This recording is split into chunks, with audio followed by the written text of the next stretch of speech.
55 రోజుల్లో ఈ అద్భుతమైన క్యాప్సికమ్ పంటని మేము ఎలా పండించామన్నదే ఈ వీడియో.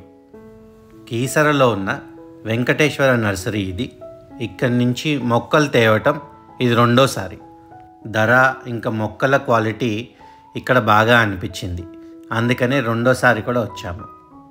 రౌండ్ వంకాయ, క్యాప్సికమ్, మిర్చి, టమాటో, రెడ్ క్యాబేజ్, ఇది మన బ్రోకలీ. సో ఇవన్నీ ప్లాంట్ చేసుకుంటున్నాం. ఇప్పుడు ఏ మొక్క పెట్టే ముందలైనా మనం భూమిని బలపరుచుకోవాలి. మా అలాగే ఇలా భూమి మీద కాకపోయినా కుండీల్లో పెంచుకునే వారు కూడా ఈ పద్ధతిని ఫాలో అవ్వండి. దిట్టంగా ఆవు ఎరువు కలుపుకోవాలండి ఫస్ట్. తర్వాత వర్మీ కంపోస్ట్ కలుపుతాము.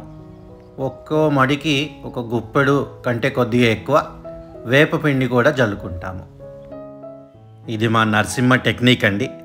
నీళ్ళు ఇలా ఎక్కువగా పట్టి ఆ నీళ్ళల్లోనే మొక్కని పెడతా అంటాడు. బాగానే పనిచేసినట్టే ఈ టెక్నిక్, ఎందుకంటే మనం హార్వెస్ట్ చేసిన తర్వాత మీకోసం ఈ వీడియో చేస్తున్నాను కాబట్టి ఈ టెక్నిక్ సక్సెస్ఫుల్ అనే చెప్తాను కదండి. నేను దేని దగ్గర ఉన్నాను? క్యాప్సికమ్. అస్సలు ఎక్స్పెక్ట్ చేయలేదు. ఇప్పటికి 2 to 3 టైమ్స్ ట్రై చేసాము, కాకపోతే ఇవి సమ్మర్స్లో రావు, వింటర్లోనే వస్తాయి. అక్కడ ఆనపకాయలు హార్వెస్ట్ చేసుకుని ఇలా యాక్చువల్లీ వెళ్ళిపోతూ మొక్కలు ఎలా ఉన్నాయని ఇలా చూసేసరికి సడన్గా క్యాప్సికమ్ ఉన్నాయి. చాలా హ్యాపీగా అనిపించింది. నేను అసలు ఇప్పటి వరకు ఎప్పుడు అంటే మనకు వస్తాయా అన్న ఆలోచనలోనే ఉన్నాను. And they proved me wrong. అసలు మోహన్ మదిలో క్యాప్సికమ్ కూడా వచ్చేసాయి మనకి. చాలా హ్యాపీగా ఉంది నాకు, మోహన్కి. అప్పుడు యాక్చువల్లీ నాకు కళ్ళల్లో నీళ్ళు వచ్చేసాయి. అప్పుడు మోహన్ మళ్ళీ ఎగ్జాజరేట్ చేస్తారు కానీ యాక్చువల్లీ అప్పుడు ఫోన్ లేదు, మేము మామూలుగా నడుచుకుంటూ వెళ్తున్నాము, లేకపోతే ఆ మూమెంట్స్ క్యాప్చర్ చేసేవాళ్ళము. ఏదున్నా తట్టుకోలేదు, అతివృష్టి లేదా అనావృష్టి. అంటే కొంచెం ఎమోషనల్ టైప్స్. నేను ఏం చేస్తాను చెప్పండి. సరే, క్యాప్సికమ్ కనపడితే ఏడవటం ఏంట్రా? అంటే మనకు అసలు నేను ఎక్స్పెక్ట్ చేయలేదు. ఏదైనా పిచ్చి పెడుతున్నారులే అనుకున్నాను పెట్టినప్పుడు కూడా.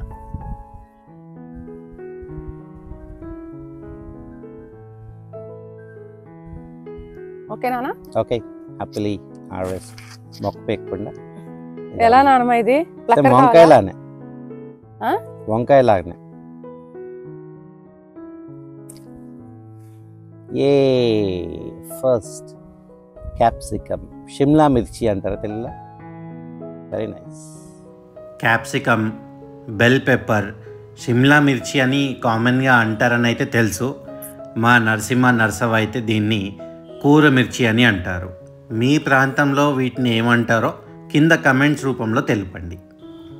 చాలామంది వీటిని టేస్ట్ కోసమే వాడతాం అనుకుంటారు వంటల్లో, కానీ వీటికున్న హెల్త్ బెనిఫిట్స్ తెలిస్తే ఆశ్చర్యపోవాల్సిందే. ఈ సిమ్లా మిర్చిని తరచుగా తింటే బరువు తగ్గటానికి ఎంతో సహాయపడుతుంది. స్కిన్ హెల్త్ ఇంప్రూవ్ చేయడానికి కూడా చాలా హెల్ప్ చేస్తుంది. ప్రత్యేకించి ఆడవారిలో అనేమియా వ్యాధి రాకుండా సహాయపడుతుంది. వీటిల్లో వైటమిన్ ఏ, వైటమిన్ సి పుష్కలంగా ఉంటుంది. మరి ఇన్ని బెనిఫిట్స్ ఉన్న క్యాప్సికమ్ని మీరెప్పుడు పెంచుతున్నారు? వీటితోటి మా మమ్మీ ఒక రెసిపీ చేస్తుంది, ఒక స్టఫ్డ్ క్యాప్సికమ్. సూపర్ ఉంటుంది. ఇప్పుడు నెక్స్ట్ నేను నిన్నే చూసి పెట్టుకున్నా, ప్రిపేర్ అయిపోయాను. నెక్స్ట్ ఇప్పుడు అదే కదా నాన్న? ఓకేనా? Can't wait. నేను ఎప్పుడు తినలేదు ఆ డిష్.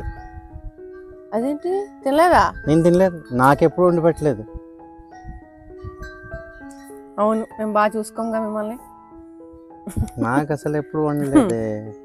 చిన్న క్యాప్సికమ్స్ తో అండి మెయిన్ గా భలే ఉంటుంది. అండ్ మోహన్ గారు, సరే నాన్న మీ గురించి కూడా చెప్తాను, ఎందుకు తొందర. మోహన్ గారు ఫ్రైడ్ రైస్ చేస్తారు, నెక్స్ట్ లెవెల్ అసలు. క్యారెట్, క్యాప్సికమ్ అవన్నీ వేసి చేస్తారు. అంటే రెగ్యులర్ టేస్ట్ ఉండదండి మోహన్ గారు ఫ్రైడ్ రైస్. మీకు రెసిపీ కావాలంటే చెప్పండి, అసలు ఎక్కడ దొరకదు అలాంటి ఫ్రైడ్ రైస్. అంత బాగా చేస్తారు మోహన్. రెసిపీ చూసాక ఇదా అనుకుంటారు. లేదు, ఎందుకంటే బయట నార్మల్ గా ఫ్రైడ్ రైస్ బండ్లో దొరికే అలాంటిది కాదు, అలానే రెస్టారెంట్స్ లో సూపర్ గా ఉంటది. సో ఈ రెండు కాదండి, అసలు వేరే. మేము అసలు మోహన్ గారు స్టార్ట్ చేసిన తర్వాత చేయటం మేము బయట కొనుక్కోవటం మానేసాం. అంటే ఏమైందంటే అండి, కోవిడ్ టైంలో బాగా ఫ్రీ టైం చాలా ఉంది. సో మనకు వచ్చిన స్కిల్ అంతా ప్రదర్శించాను అనమాట. అప్పటి నుంచి బుక్ అయిపోయిన అడ్డంగా. సాటర్డే సండే వచ్చిందంటే నాదే డిపార్ట్మెంట్. అది బిఫోర్ పొలం అండి, బిఫోర్ పొలం అది. ఇప్పుడు ఎందుకు చెప్తున్నారు? ఇప్పుడు లేదు, మొత్తం నేనే. అసలు వంటిల్లు ఎక్కడ ఉందో చెప్పాలి మోహన్ గారికి. ఇప్పుడు అయినా కానీ నాకు ఫ్రీ టైం దొరికినప్పుడు అయితే చేస్తాను. అది పొలము, యూట్యూబ్, ఫ్రైడ్ రైస్ అనే కాదండి, ఎన్ని కమిట్మెంట్స్, అందరినీ సాటిస్ఫై చేయాలంటే మామూలు మాటలు కాదు కదా, మీకు తెలిసిందే. అయినా కానీ కుదిరినప్పుడల్లా కొద్దిగా చేస్తూ ఉంటాను. ఎంత ఓవర్ యాక్టింగ్ చేసినా ఇదే నిజమే గెలుస్తుంది. అలాగే ఎందుకు దగ్గరకు వచ్చావు కాగపడదామని? ఎక్కువ మాట్లాడుతున్నారు కదా, మీ సంగతి చూద్దామని వచ్చా. మాట్లాడతలేదు.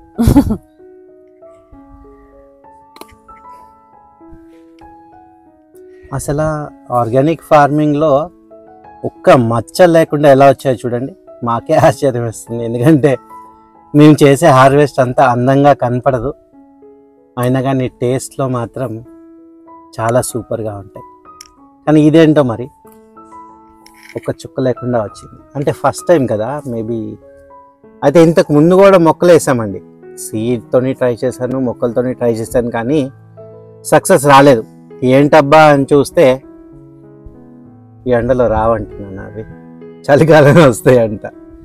ఆ ముచ్చట తెలియక ఎంత పని చేసావు నువ్వు. సరే, మోహన్ గారితో మీకు క్యాప్సికమ్ అండ్ క్యారెట్ వేసి ఫ్రైడ్ రైస్ కావాలి. క్యాబేజ్ కూడా వచ్చింది. నాన్న ఇంక మిమ్మల్ని ఎవ్వరు కాపాడలేరు, మీరు చేయాల్సింది. అంతేనా?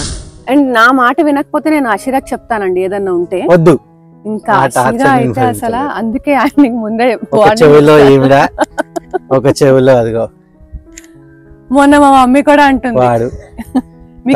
ఇద్దరు మీకు అంటే వద్దురా, నేను పిలవలేదు. ఒకళ్ళే అంటే ఇద్దరు తయారైనారు. అషిరా డాడీ ఫ్రైడ్ రైస్ బాగా చేస్తారు కదా, అషిరా చేయమని చెప్పు. చేసే క్యాబేజ్ కూడా వచ్చింది అషిరా, అక్కడ ఉంది. 2 రోజుల నుంచి నన్ను ఫాలో అప్ చేసి ఏదో తీసుకురమ్మని ఈరోజుకి తెచ్చాను. మనం పొలంలో హార్వెస్ట్ చేసిన ఫ్రెష్ ఆర్గానిక్ క్యాప్సికమ్తో శైలు ఏదో డిష్ చేసింది. ఆ కప్ తినా.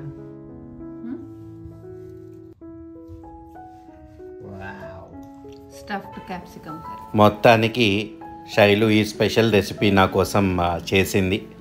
మా అత్తయ్య గారు చేసేవారంటే శైలు చిన్నప్పటి నుంచి. సో తనకు చాలా ఇష్టము. ఈరోజు నాకు చేసి పెట్టడం చాలా సంతోషం, నాకు కూడా చాలా నచ్చింది. ఈ క్యాప్సికమ్ పెంచడం కొద్దిగా కష్టమే అండి, చీడపీడలు ఎక్కువగానే వస్తాయి. సో మేము ఒక వారము వేప నూనె స్ప్రే చేస్తే మరుసటి వారము పుల్లటి మజ్జిగ, ఇంగువ కలిపి స్ప్రే చేసేవాళ్ళము. ఇంకొక వారము ఒక ఆర్గానిక్ పెస్ట్ కంట్రోల్ స్ప్రే చేసేవాళ్ళము. మీరు కూడా ఈ స్టెప్స్ ఫాలో అయితే చక్కగా మీ పెరట్లో కూడా ఆర్గానిక్ క్యాప్సికమ్, సిమ్లా మిర్చి హార్వెస్ట్ చేసుకోవచ్చు.